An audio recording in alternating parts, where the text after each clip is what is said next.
L'image est présente dans notre société, autant à la télé, dans les médias que sur Internet. C'est pourquoi il est important en tant que juriste que j'essaie de vous préciser ce que signifie le droit à l'image. Le droit à l'image, c'est un droit de la personnalité, au même titre que le droit à la vie, le droit à porter un nom, le droit à l'intégrité physique. Le droit à l'image est en rapport avec le respect de la vie privée.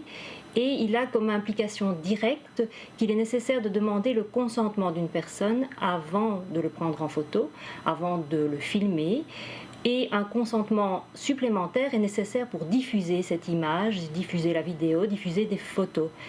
Le consentement de la personne est donc absolument nécessaire, pas nécessairement pris par écrit, il peut être verbal, il peut même être parfois tacite, mais il est nécessaire que l'on soit adulte ou jeune de demander ce consentement. Ce qui signifie que pour les personnes mineures, donc de moins de 18 ans, le consentement de leurs parents est nécessaire avant de les prendre en photo ou de les filmer et de diffuser ces images. On considère aussi que les mineurs, une fois qu'ils ont atteint l'âge de discernement, entre 12 et 14 ans, leur consentement doit être demandé en plus de celui de leurs parents. Par exemple, c'est ce qui se passe dans les écoles où les directions d'école demandent en général au moment de l'inscription ou en début d'année scolaire un consentement écrit des parents pour la diffusion de photos dans le journal de l'école, sur le site internet de l'école. Ce consentement, il est donc écrit, comme je le disais, ou il peut être verbal ou tacite. C'est le cas quand on prend en photo ou qu'on filme des personnes dans une foule, par exemple dans une manifestation.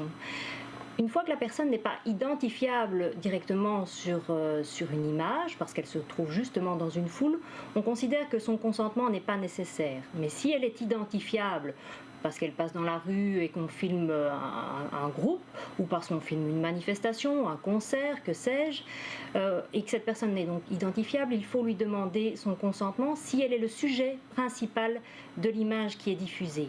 Si par contre c'est une image d'ambiance, là on ne va pas demander le consentement de la personne. De la même manière, on ne demande pas non plus le consentement des personnes publiques, hommes politiques, vedettes, stars en tout genre. Leur image fait partie de leur métier et donc on ne demande pas le consentement de ces personnes, sauf quand on est en dehors de leur fonction. Un ministre pris en photo sur une plage n'est pas dans le cadre de ses fonctions et donc là on peut considérer que son droit à l'image doit être respecté aussi. Deux choses. Sur les réseaux sociaux, par exemple, il serait possible de demander le retrait de l'image pour laquelle on n'a pas donné son consentement à la diffusion. Sur Internet, de manière générale, donc le retrait de cette image. Il y a aussi une autre possibilité, c'est le recours en justice pour demander des dommages et intérêts parce qu'on a subi un dommage du fait de la diffusion de son image sans avoir donné son consentement. Donc deux choses, le retrait de l'image ou la condamnation à des dommages et intérêts devant un tribunal civil. En ce qui concerne les condamnations que les tribunaux peuvent prendre à des dommages et intérêts suite au fait de ne pas avoir demandé le consentement pour diffuser une image, les décisions des tribunaux ne vont pas toutes dans le même sens. Certaines sont plus strictes que d'autres. Certaines estiment que dès que le consentement n'a pas été demandé, une condamnation est possible. Mais parfois, les tribunaux imposent que la diffusion de l'image ait porté un véritable préjudice à l'honneur et à l'image de la personne pour qu'une condamnation soit possible. Maintenant, ces divergences au niveau des tribunaux ne doivent pas empêcher les personnes d'éventuellement avoir recours en justice pour demander réparation si elles s'estiment préjudiciées. Ce sera un débat qui sera porté devant le juge et ce sera au juge de trancher en fonction des arguments de chacun.